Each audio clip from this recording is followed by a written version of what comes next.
Hey guys, so anyway, it's about a week after the election, which I predicted correctly Obama was going to win. I saw this like in January, and there were some Republicans on YouTube and Facebook and elsewhere in the social media world, and all saying I was wrong. I might as well vote for Obama. How could you say such a thing? He's toast. I was like, no, he's not. It's pretty obvious. If they nominate Romney, Obama's just going to win re-election, hands down. And I was right.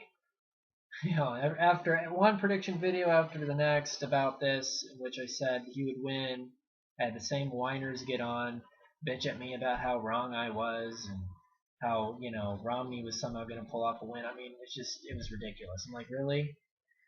Really, guys? And then on election night, there were so many people that I was talking to who were really surprised about the outcome, and I was just looking at them and going, why are you surprised? Obama was going to win Ohio like I thought he would, and then he would win re-election.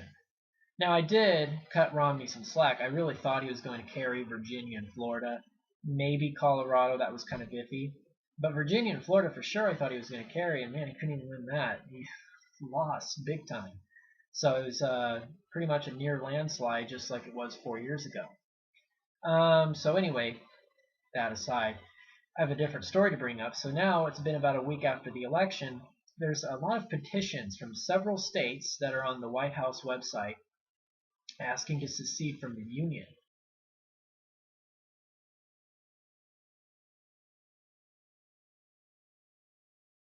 And thousands of people are signing these petitions. Now, what does this mean? Well, it means absolutely nothing for now in the near future, I can tell you that. Nothing's ever going to produce. But it is symbolic. It's very symbolic. It's telling you the attitude right now in this country, the feelings, the shifts, the moods. Because let's admit it, conservative ideas failed on election night, or I should say maybe faux conservative ideas failed. Okay, let's be factual here. Faux conservatism basically got crushed nationwide last week. Now, why do I say faux conservatism? Because this is the same party that tries to claim they're cutting spending, cut taxes. They're going to be the ones to tackle the national debt. They're the ones that are really going to bring this fiscal mess organized into order. They're the ones that are going to do it. And most people who have common sense know that's bullcrap. Because this is the same party that basically spent like drunken sailors throughout 8 years during George Bush's presidency. This is the same GOP that still wants a bloated defense budget to become even more bloated. That's what Romney proposed. So, and at the same time, barely cutting spending anywhere when you look into it. Never raising taxes, which I'm not for, because I think that just gives them more revenue to spend, no matter who's in charge. It never really goes towards tackling a deficit or tackling the debt overall. So, yeah, faux conservatives in the stupid Republican Party lost. And people are surprised. The way they need to do it now is they need to start getting more libertarian people into the party. They're the ones that can actually run in an election. Okay? They got to drop the social stuff. Rick Santorum, for example, remember the guy who was the runner-up to this nomination process and during the primaries? Rick Santorum is never, ever, ever, ever going to be the president of the United States. Again, never. It's just never going to happen.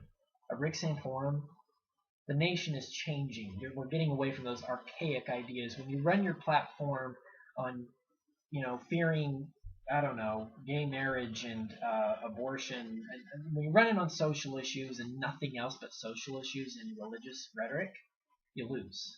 You lose even in your own party's nomination. Now you say, well, what about Ron Paul? He lost even more than Rick Santorum. That's because a lot of Republican voters, a lot of the older people, didn't like Ron Paul. They didn't look at him as a conservative or as a Republican. They looked at him as too liberal, which is a joke, or they just don't like libertarians. So that's why he lost. You could say maybe Ron Paul is in the wrong party. But in order for Republicans to ever win an election ever again, is they've got to be clear-cut and stand by principles on fiscal conservatism, and they've got to drop social issues. No more gay marriage talk, no more abortion talk, things with birth control, you got to stop. or else you're never going to have the majority of women vote for you. You've got to change your stances on the wars.